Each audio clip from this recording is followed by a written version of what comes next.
Good morning. कैसे हैं आप लोग? उम्मीद करती हूँ ठीक ही होंगे। आज प्राचीन भारत का सिंधु सभ्यता को देखेंगे। सिंधु सभ्यता के लोग कैसे जीते थे, मुख्य फसल ये क्या था, किसको पहले पालतू बनाया, उसको हम देखते हैं। आज इस चर्चा करते हैं। गुड मॉर्निंग, गुड मॉर्निंग आप सबको। तो शुरू हो जाइए, देखते हैं सिंधु सभ्यता। देखिए,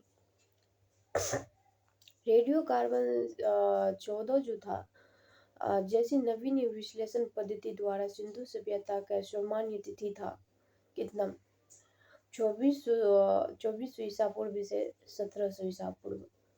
2400 ईसा पूर्व से 1700 ईसा पूर्व माना जाता था। सिंधु सभ्यता का खोज किसने किया था? राय बहादुर दयाराम सहनी ने। राय बहादुर और दयाराम सहनी ने सिंधु सभ्यता का खोज किया था। सिंधु सभ्यता को प्रागैतिहासिक ऐतिहासिक अथवा कंस्य युग में रखा जा सकता है। इस सभ्यता का मुख्य निवासी द्रविड़ एवं भूमध्य सागरीय थे। सिंधु सभ्यता के सर्वाधिक पश्चिमी पूर्वांचल दशक के नदी के किनारे स्थित सूतकाडोर था, जो पूर्वी बलूचिस्तान हिंद नदी के किनारे आलमगीर जिले यानी कि जिला मेरठ उत्तर प्रदेश के उत्तरी पूर्वांचलीय चिनाब नदी के तट पे अखनूर के निकट मादा मतलब जम्मू कश्मीर तथा दक्षिण पूर्वांचल गोदावरी नदी तट पे जो कि इलाहाबाद का पड़ता है। अहमदनगर जिला अहमदनगर महाराष्ट्र में पड़ता है।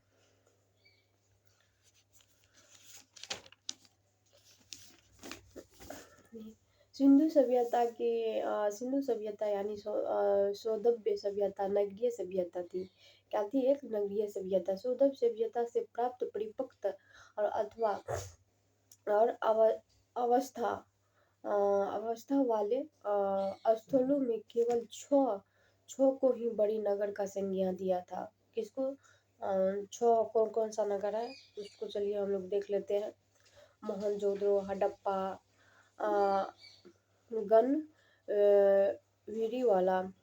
गनवारीवाला, धोलावीरा, राखीगढ़ एवं कालीबंगन मतलब कालीबंगन। उसके बाद स्वतंत्र प्राप्ति पश्चात हड़प्पा संस्कृति के सर्वाधिक स्थल गुजरात में खोजे गए थे। कहाँ? गुजरात में। जोते हुए खेत और नक्शा सीदार या ईंटों का प्रयोग सर्वप्रथम साक्ष्य कहाँ मिला था? कालीबंगा से मिला। जोते हुए खेत और जोता हुआ खेत का साक्ष्य कहाँ मिला था? कालीबंगा। और ईंट पे जो नक्शा बना हुआ था उसका साक्ष्य भी कहाँ से मिला था? कालीबंगे से मिला था। मोहनजोदड़ो से प्राप्त अन्नागार संभवतः सौदव्य सभ्यता की सबसे बड़ी इमारत थी। मतलब सबसे बड़ी इमारत थी सौदव्य सभ्यता की।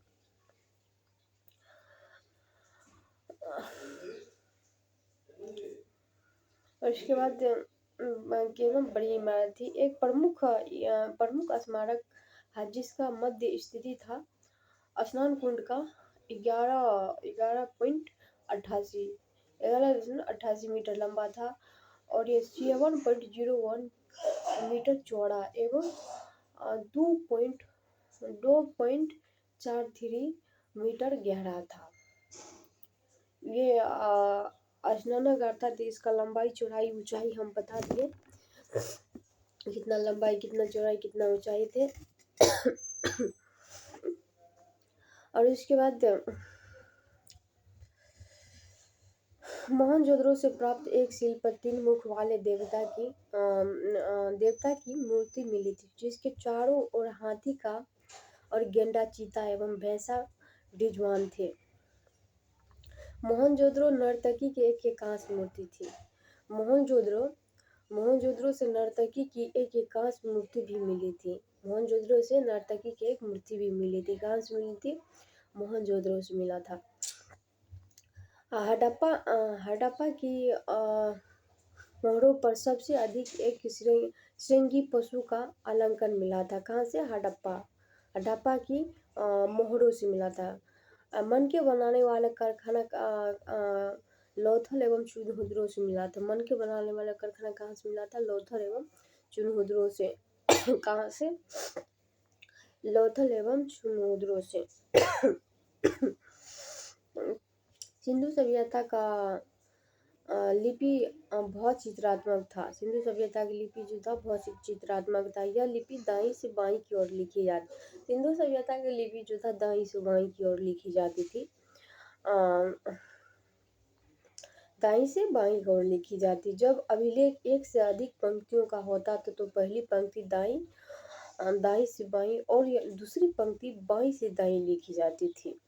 सिंधु सभ्यता के लोगों के नगर तथा घरों में विनाश के लिए गिरनी पद्धति को अपनाई थी। सिंधु सभ्यता के लोग जो अपनाई थी गिरनी पद्धति को अपनाई थी। घर या घरों और विनाश के लिए किस पद्धति को अपनाई थी? गिरनी पद्धति को। घर के दरवाजा और खिड़की सड़क की ओर न खुल करके कहाँ की ओर खुलते थे? पीछे की ओर खुलते थे सिंधु सभ्यता के लोग। और लोथल का जो था और ये उसके दरवाजा आगे की ओर खुलते थे। लोथल का लोग का लोथल नगर के घरों के दरवाजे का आगे की ओर खुलते थे। सिंधु सभ्यता का मुख्य फसल का था गेहूं और जे था। क्या था? गेहूं और जे। सौंदर्यवासी मिठास के लिए शहद का प्रयोग करते थे। सौंदर्यवासी मिठास के लिए किसका प्रयोग करते थे? शहद का प्रयोग करते थे। रंगपुर एवं लोथल से चावल के दाने मिले थे जिनसे धान की खेती होने का प्रमाण मिला था। कहाँ से? धान की खेती होने का प्रमाण मिला था लोथल, रंगपुर एवं लोथल से। चावल का प्रथम साक्ष्य लोथल से ही प्राप्त हुआ था ना। सुरकोर्ता और कालीबंगा एवं लोथल सौंदर्यकालीन घोड़े का अस्थित पंजर मिले थे। कहाँ से? लोथल से। तेल की इकाई संभवतः 16 के अनुपात में थी। कितने अनुपात में? 16 के अनुपात में थी। कितने? तेल की इकाई, सॉरी तोल की इकाई, तेल नहीं तोल का इकाई 16 अनुपात में था। सौदप सभ्यता के लोग यातायात के लिए 2 पहिए एवं 4 पहिए वाली बैलगाड़ी का भी भैंसगाड़ी का उपयोग करते। 2 पहिए एवं 4 पहिए वाली सौदप सभ्यता के लोग बैलगाड़ी भी चलाते। जैसे अपना लोग आजकल गाड़ी मोटरसाइकिल कुछ चलाते हैं, कार सब। उस समय तो नहीं था इतना डेवलप, तो क्या चलाएंगे? बैलगाड़ी चलाएंगे। ताकि उस समय इतना प्रदूषण भी नहीं था। उस समय के लोग देखिएगा हजारों हजार साल जी जाते थे। क्योंकि उस समय उतना प्रदूषण भी नहीं था, बीमारी भी नहीं था, खाद भी इतना नहीं था। खाद तो क्या आजकल का आदमी क्या है 60 से 70 जाते जाते अपना दम तोड़ देता है। क्योंकि आजकल देखिए शहर में कहते हैं, शहर का आदमी मैक्सिमम गांव की तुलना में शहर का आदमी 50 से 60 जाते जाते वो उलट जाता है। लेकिन गांव का जो है ना थोड़ा सेफ्टी रहता है, 60-70 80 चल जाता है, कोई 100 चल जाता है। गांव में वातावरण ठीक सा कभी चल रहा था। हालांकि गांव में भी धीरे धीरे प्रदूषण फैल रहा है, ऐसा नहीं है। तो प्रदूषण से बचाई रखिए आप लोग। देखिए मास्क लगा करके चलिए, सेहत के लिए लाभदायक होगा। इतना स्टॉल नहीं मारिए आप लोग, ठीक रहेगा सेहत के लिए। खाद का उपयोग उतना नहीं कीजिएगा, गोबर खाद का कीजिएगा ताकि कोई बीमारी से आप लोग बच सके। जो गाँव में रहते हैं, शहर के लोग की तो बातें छोड़ दीजिए, वो खरीदा हुआ खाते हैं, खाद पे की सब्जी खाते हैं। दिन रात बीमारी बढ़ते जाता है। देखिए अक्सर आजकल लोग का देखिएगा डायबिटीज ये सब बीमारी चला है।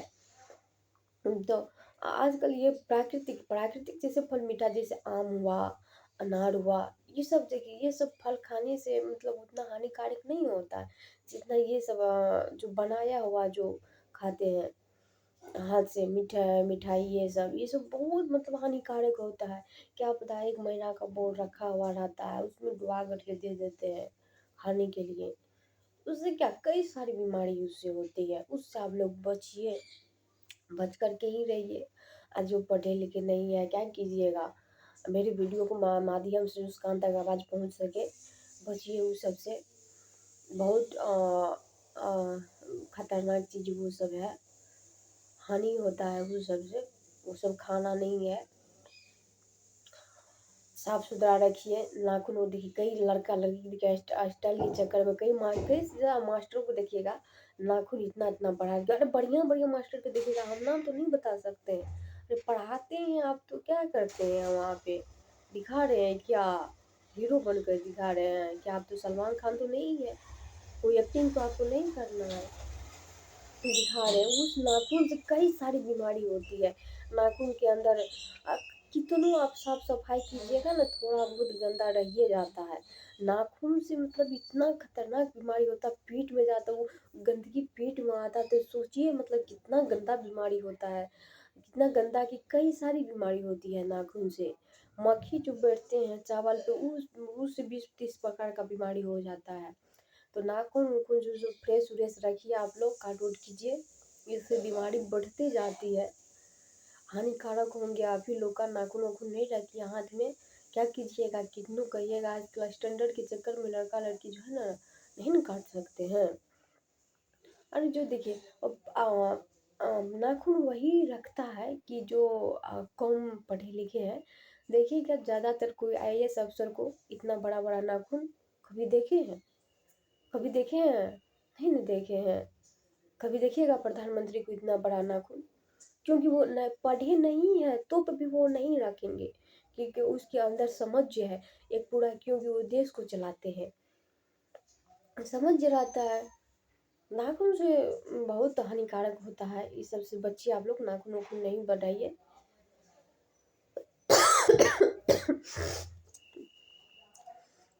तो चलिए देखते हैं। मेसोपोटामिया, मेसोपोटामिया का अभिलेखों जो वर्णित था, मेहुलुहा, क्या था? मेहुलुहा का शब्द अभिप्रिय सिंधु सभ्यता से ही था। किससे था? सिंधु सभ्यता। संभवतः हड़प्पा संस्कृति का शासन वर्णित वर्ग के हाथों में था। किसके हाथों में था? वर्णिक वर्ग के हाथों में था। बस इसका जो प्रमुख नदी है ये ज़्यादा इम्पोर्टेंट है, इसको हम देख लेते हैं। जो इम्पोर्टेंट है सिंधु सभ्यता को, सिंधु सभ्यता की योग यानी धरती को उर्वरकता देवी मान करके पूजा करते थे। हालांकि उसको मानना चाहिए। देखिए हमारी ये जमीन जो है ना, धरती, वो खाने के लिए भी देखिए कई सारे अनाज का भी, जब तक ये धरती नहीं रहेंगे तो हम लोग अनाज कहाँ से लाएंगे, खाएंगे कि उससे भूखमरी आ जाएंगे। करना चाहिए पूजा उर्वरकता, मतलब धरती का पूजा करना चाहिए। हालांकि हम लोग करते हैं, अभी भी करते हैं, कुछ कुछ ऐसे लोग हैं जो नहीं करते हैं, अलग की बात है। हम धरती नहीं रहेंगे तो हम लोग खाएंगे पिएंगे कहाँ से, मर जाएंगे ना उसी भूखमरी से। तो वहाँ के देखिए कहते हैं सिंधु सभ्यता के लोग में डेवलप डेवलप देखिए कितना था, धरती को उर्वरकता देवी मान करके पूजा करते थे। हालांकि नहीं था तो भी देखिए कितना ही सबके पास दिमाग था, उतना डेवलप उस टाइम में नहीं था। वृक्ष को पूजा एवं शिव्य का पूजा प्रचलन साक सिंधु सभ्यता। वृक्ष और यह शिव्य का पूजा का साक्ष कहाँ से मिला था? सिंधु सभ्यता से मिला था। उस समय देखिए वृक्ष को भी पूजना चाहिए, क्योंकि वो हमें ऊर्जा देती है। वायु वायु एक प्रकार अब वृक्ष नहीं रहेगा तो देखिए आजकल पहले की तुलना में आजकल बहुत कम वृक्ष बचा है ना, पहले कितना था, क्योंकि कटते जाता है धीरे धीरे, जमीन का अभाव भी हो जाता है, जनसंख्या में वृद्धि होते जाती है, वृक्ष कट रही है, हमें ऊर्जा का कमी आ रही है, ऊर्जा मिल नहीं रही है। उसके बाद सिंधु सभ्यता का मातृ देवी का उपासना सर्वाधिक प्रचलित था। उपासना का सर्वाधिक सर्वाधिक प्रचलित था। एवं नदी को देख लेते हैं, उसके बाद फिर चर्चा करें इम्पोर्टेंट नदी है ये सिंधु हड़प्पा सिंधु सभ्यता का जो ये प्रमुख नदी है 12 ये सब बहुत इम्पोर्टेंट है। कई सारे एग्जाम में भी पूछे जाते हैं, तो आप लोग इसको जरूर याद कर लीजिएगा। तो फर्स्ट में हड़प्पा हड़प्पा हड़प्पा कौन नदी के किनारे है? रावी नदी के किनारे है। इसका खोज किसने किया था? दयाराम साहनी किया था। कब किया था? 1921 ईस्वी में। कहाँ पे स्थित है ये? पाकिस्तान की मेटगोमरी जिला में स्थित है। कहाँ पे? पाकिस्तान के मोटगोमरी जिला में स्थित है। और मोहनजोदड़ो कहाँ है? सिंधु नदी के किनारे। कहाँ पे है? सिंधु नदी के किनारे। इसका खोज किसने किया था? राखालदास बनर्जी किया था। कब? 1922 ईस्वी में। कब किया था? 1922 ईस्वी में। ये कहाँ पे स्थित है? पाकिस्तान के सिंध प्रांत में, लारकाना जिला में। कहाँ पे? पाकिस्तान के सिंध प्रांत में, सॉरी पाकिस्तान के सिंध प्रांत में स्थित है, लारकाना जिले में। चुनहुद्रो सिंधु नदी के किनारे है। कहाँ पे है? सिंधु। इसका खोज किसने किया था? गोपाल मजनूदार किया था। कब किया था? 1931 ईस्वी में किया था। कब किया था? 1931 ईस्वी में किया था। ये कहाँ पे है? सिंध प्रांत पाकिस्तान में ये भी पड़ता है। कालीबंगा कहाँ पे है? धधर नदी के किनारे। इसका खोज कौन किया था? बीबी लाल ने किया था। कब किया था? बीबी लाल 1953 ईस्वी में। ये कहाँ है? यानी अपना भारत में ही है। राजस्थान का हनुमानगढ़ जिले में है। कहाँ पे है? राजस्थान के हनुमानगढ़ जिले में है। ये कहाँ पे? राजस्थान के हनुमानगढ़ के जिले में है। कोट डीजी ये कहाँ पे है? ये कौन नदी के पास है? सिंधु नदी के पास है कोट डीजी। इसका खोज किसने किया था? फजल अहमद किया था। कब किया था? फजल अहमद किया था। फजल अहमद कितने ईस्वी में? 1953 ईस्वी में किया था। कब? 1953 ईस्वी में। ये कहाँ है? सिंध प्रांत के खड़गपुर स्थान पे है। ये कहाँ है? सिंध प्रांत के खड़गपुर स्थान पे। रंगपुर कहाँ है? रंगपुर कौन सा नदी के किनारे स्थित है? रंगपुर मादर नदी के किनारे। इसका खोज किसने किया था? रंगनाथ रॉय ने किया था। इसका खोज किसने किया था? रंगनाथ रॉय ने किया था। कितना ईस्वी में इसका खोज हुआ था? 1953 से 1956 के बीच इसका खोज हुआ था। सॉरी 1953 से 1954 के बीच। हम 56 बोल दिया जी। महादर रंगपुर जो है कौन नदी के किनारे स्थित है? मादर नदी की। इसका खोज किसने किया था? रंगनाथ रॉय ने किया था। कितनी ईस्वी में? 1953 से 1954। ये कहाँ है? गुजरात का कठियावाड़ा जिला में। क्या है? गुजरात के कठियावाड़ा जिला में। रोपड़ कहाँ है? सतलज नदी के किनारे। इसका खोज किसने किया था? जगदत्त शर्मा ने किया था। कब किया था? 1953 से 1956 के बीच किया था। 1953 के बीच 1953 से 1956 के बीच में इसका खोज हुआ था। ये कहाँ है? पंजाब के रोपड़ जिला में। ये कहाँ पे है? पंजाब की रोपड़ जिला में। लोथल भगवा नदी के किनारे। इसका खोज किसने किया था? रंगनाथ राव ने किया था। लोथल का खोज रंगनाथ राव ने किया था। कब किया था? कितने ईस्वी में? कितने ईस्वी में इसका खोज हुआ था? 1955 से 1962 के बीच इसका खोज हुआ था। ये कहाँ पे है? गुजरात का अहमदाबाद जिले में स्थित है लोथल। आलमगीरपुर हिंडन नदी के किनारे। इसका खोज किसने किया था? जगदत्त शर्मा ने किया था। कितना ईस्वी में? 1958 ईस्वी में। उत्तर प्रदेश के मेरठ जिले में ये स्थित है। उत्तर प्रदेश की मेरठ जिले में। सुतकाडोर कहाँ है? दासक नदी के किनारे। इसका खोज किसने किया था? ऑरेंज स्टाइल ने किया था। ऑरेंज स्टाइल ने। कितना ईस्वी में? 1927 से 1962 के बीच इसका खोज। हालांकि इसमें ज़्यादा टाइम लगा है। 1927 से 1962 के बीच। ये कहाँ पे है? पाकिस्तान के मकरान के समुद्र में है। पाकिस्तान के मकरान के समुद्र में है। देखिए इसका जो है सुतका डोर का ऑरेंज स्टाइल और जर्ज डेल्स ने किया था। दो गो मिल करके किया था। और बनमालिका बनमाली कौन सा नदी के किनारे है? रंगोई नदी के किनारे है। इसका खोज किसने किया था? रविंद्र सिंह बिष्ट ने किया था। कब, कितना ईस्वी में? 1974 ईस्वी में। ये कहाँ पे पड़ता है? हरियाणा का हिसार जिला में पड़ता है। हरियाणा का हिसार जिला में पड़ता है धौलावीरा। ये रविंद्र सिंह बिष्ट ने किया था इसका भी खोज। धौलावीरा का खोज रविंद्र सिंह बिष्ट ने किया था। ये कौन नदी के किनारे है? ये भी रंगोई नदी के किनारे है। कब इसका कब कितने ईस्वी में इसका खोज हुआ था? 1990 से 91 के बीच। कब हुआ था? 1990 से 91 के बीच इसका खोज हुआ था।